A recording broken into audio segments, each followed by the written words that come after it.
GOCC, sila ang kumurakot ng pera na hindi alam ng legislator. Yet, Yes. and as a matter of general proposition. Yes. On the other hand, kung ang legislator ay kakonsyaba at meron kayong witness na nagsabing hindi, alam niya yan, ibig sabihin binigyan ng pera yan, hinatian yan, edi kasama siya sa conspiracy, kasama niyo sa kakasuhan yung legislator. Klarado po yan, and that Okay. is exactly our legal theory Ma'am, in filing these charges. dahil kayo ang Secretary of Justice, meron bang krimen na katangahan? Is it a criminal? Is it penalized by any special law or by the revised penal code? None, Your Honor. None, no? None. So meaning, kung ang isang legislator inilagay ng inilagay, daan milyon, bilyon na ang nilagay sa isang NGO, paulit-ulit, hindi nakuha ng beneficiaries, nakita ngayon to ng COA. Ngayon, wala kayong ebidensya na may conspiracy yung legislator at saka yung NGO, yung implementing agency. Wala kayong whistleblower, wala kayong dokumento, walang nakalagay na ang legislator ang pumili doon. Pag kinasuhan nyo at dumating sa korte yung legislator, sinabi niyang, Judge, pasensya ka na, tatanga-tanga ako eh. Lagay ako ng lagay ng pondo doon, hindi ko alam, hindi na pupunta sa tao. Mako-convict ba siya ng plunder, ng malversation ng public funds or ng indirect or direct bribery? Pwede pa po. Na kung walang ebidensya po. Kung absolutely walang ebidensya, although, you know, a legal theory, there can be a legal theory in that respect. There can be, Yes. you know, If you can prove, the prosecution can always show. if the prosecution can prove that he benefited or the elements of the crime are there, then he can be Yes, convicted. He can be But convicted. if the evidence only shows stupidity or katangahan, will he be convicted of this crime? No.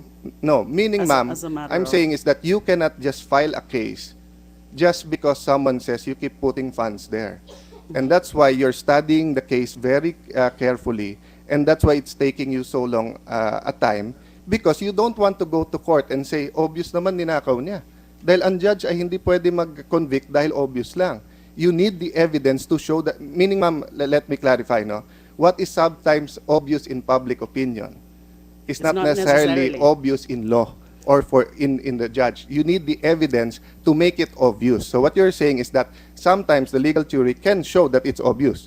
Definitely. Yes, Your Honor, because there is such a thing as circumstantial evidence or a series of indirect evidence but can still prove the same thing. Yes. This- And I'm not that's a proof calling fact. anyone stupid or katangahan dito, no? What I'm pointing out, Madam Secretary, it's not easy to build a case. And it's easy to file the case, but pag na-dismiss, sino masisisi? Mi po, kaya nga po ingat kami. Yes. That's the whole So- thing. And that's the instruction of the President. Make sure that whenever you file charges, that the evidence would stick. And that's why in your court. message to all of us, and to the secretaries, to the President, and to he who should not be named, is that hindi kayo namimili. Kung ano yung nasa COA report, kung ano yung sa whistleblowers, kung ano yung nasa dokumento, at pag pinagsama-sama nyo to. Ano mangyayari, ma'am, kung lahat ng nasa COA report ay finailan nyo ng kaso? Baka ho maraming madidismiss yan at this point. And will it be... Kasi wala, binibuild pa ho namin yung kaso. That's correct. And would it be fair to those who in the COA report na wala namang sinasabing may anomalya? Ang sinasabi lang irregularity, not in the common sense na irregular, but in the sense ng COA circular, no? For example, in my case, it's 2.8 million out of 351, and ang sinasabi lang ng COA, may rules na hindi sinunod yung barangay, pero may complete delivery sa mga binili nila. And I didn't even know kung anong binili nila. So if you file the case against me na plunder, unang-una, walang 50 million at wala naman sinasabi nila ako. But don't talk about me, no? For example, Senator Recto, he confronted the COA, no? And they cleared him. He didn't clear himself, they cleared him. So, but ang sinasabi kasi ni he who should not be named, kinondemn na siya ng media at kinondemn na siya ng committee na to. Pero ang alam ko, welcome naman sila dito. At ang alam ko, ini-interview naman sila ng media, pero ayaw naman sila sagutin. So tanungin ko naman, ma'am, pagdating po sa inyo, bibigyan niyo ba sila ng pagkakataon na sumagot din? Sagot po sila ngayon sa ombudsman. So, Kasama po yan sa proseso ng preliminary investigation. Napasasagutin sila, magpa-file sila ng counter affidavit, doon po nila ilalagay ang kanilang eksplanasyon, ang kanilang depensa kung meron man. So, ibig sabihin, ma'am, walang persecution dito. Ang nangyayari dito, prosecution. Ibig sabihin, everyone will be given due process. Sa media man, sa committee na to, sa ombudsman o sa korte, ay bibigyan sila ng tsansa. Nasa kanila na yun kung gusto nila sumagot o hindi. Tama po yun. Quick questions lang, Mr. Chair, dun sa ating mga witnesses, just to clarify. Ma'am Sunyas, kanina kayo po ni Benhar, sabi nyo, hindi lang sa PDAF, hindi lang Malampaya, tapos may bringing up pa si Senator Pimentel sa regular fund. Sabi nyo pati sa fertilizer scam. Yes, sir. Kilala nyo ba tong si Catherine May Santos?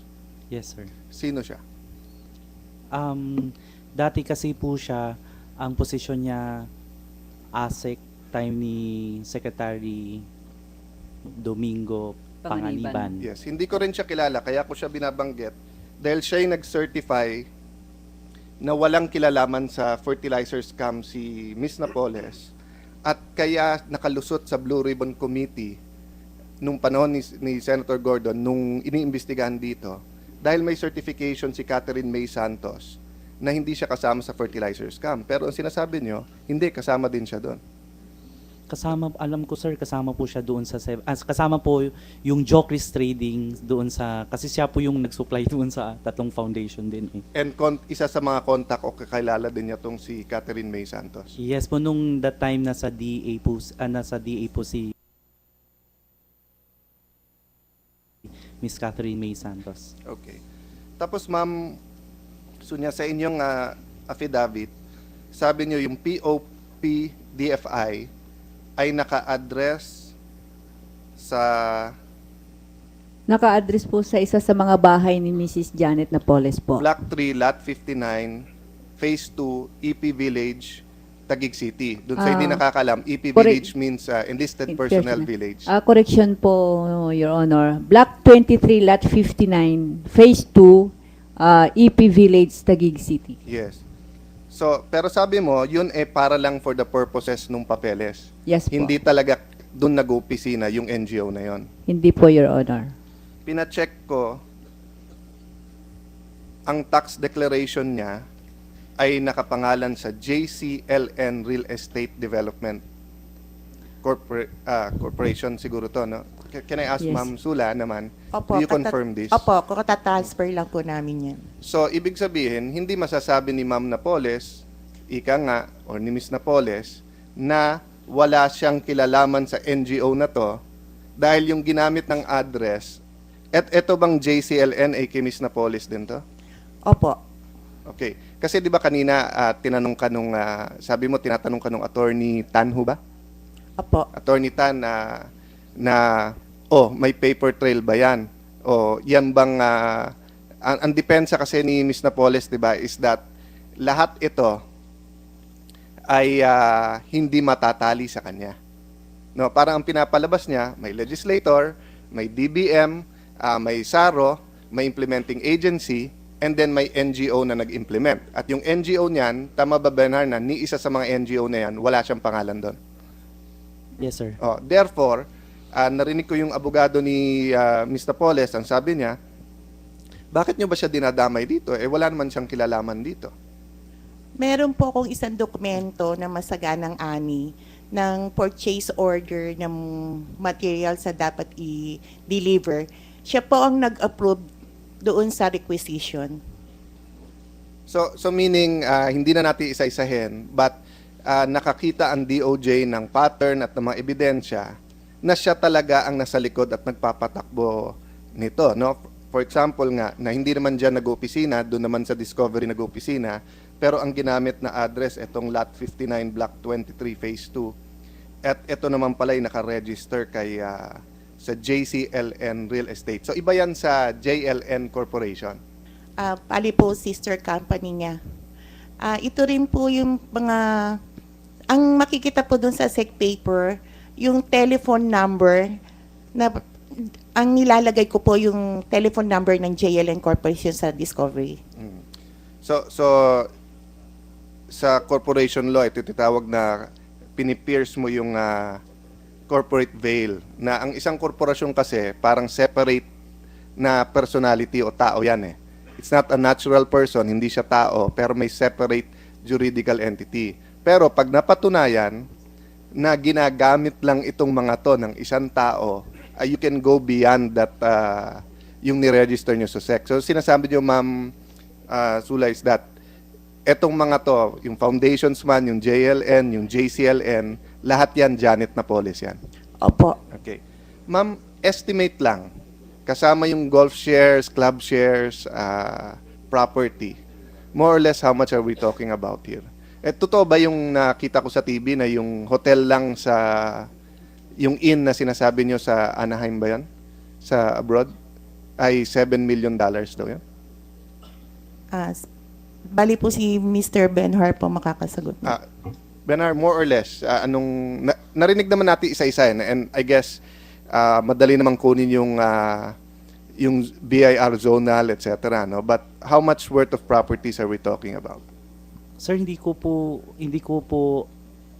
alam na worth 7 Yeah. million, but ang alam ko, nagpapadala ako ng pera from the foundation, nire-remit doon, bumibili po kami sa black market, tapos pinapadala doon sa Western Investment Corporation, at doon po kasi nakapangalan yung properties niya. So hindi ko alam na gano'n na pala, 7 million pala yung binabayaran, pinapadala ko na pera. But I guess the DOJ will be collating all of this, and sooner or later you'll have an estimate of the properties based on, for example, sa US, madaling kumuha ng prices doon, no? Madam Secretary. Yes, sir. We're doing that. Okay. Ma'am, yung condominium ni Mr. Yamsuan, magkano to? Alam niyo kung magkano niya binili? Gaano kalaking condo ho ba to? Alam niyo po ba? One bedroom ba to? Two bedroom? Hindi three po, bedroom? bali 3 bedroom po yan. Hindi naman nakwento kung bakit nabenta or whatever. Ay, hindi naman po. Sa'yo, Benhar, nakwento. Ay, hindi ko na po alam, sir, Sabi kasi mo, noong narinig December mo na-detain. Sabi mo naririnig mo yung Brian. Yan, narinig ko lang po yung Brian, anong pero hindi role- ko alam sinong si Brian po yan. So, nalaman ko na lang po yung sa Diaryo, tapos Okay. binabanggit po ni Madam. Tama yon. Pag hindi personal yung knowledge at nabasa nyo lang, sabihin nyo lang. Benhar, kilala mo yung mga taga-agri eh. At naalala, may binanggit ka kanina na USEC, no? Nung inimbestigahan kasi namin ng fertilizer scam, yun ang sinabi namin na unless kasuhan, pati yung mga direktor, yung mga head ng NGO, etc., lilipat-lipat lang yan at matutuloy yung racket, no? So, masasabi mo ba na ngayon sa DA or sa ibang mga ahensya, may mga contact pa dyan ni Ms. Napoles na nandyan pa? Kasi po, sir, from the time na 2004 hanggang 2013, so DA na po nung meron kaming transaction sa DA, yung taon na yun ay kausap pa rin ni Ms. Napoles. Well, to be clear, this is not a witch hunt, ha? Hindi porke kilala niya o nagpa-picture sa kanya or whatever ay sasabihin mo ng masamang tao or may ginawang masama. What I meant is, meron pang mga kasama sa racket.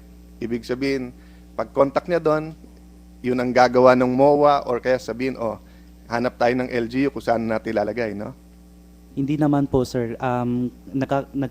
Nagkakaroon lang po ng pag-uusap tungkol po sa documents, kasi syempre ang agency meron silang mahigpit po kasi yung DA, tapos may mga requirements like yung sa MOA, hindi naman po kami ang nagpre-prepare, sila yon kasi dadaan po sa So COA. meron ilan na gumagawa pero hindi nila alam yung scheme or yung scam na nangyayari. Hindi po, kasi may template sila ng MOA between the agency, kumbaga government agency transferred to the government agency.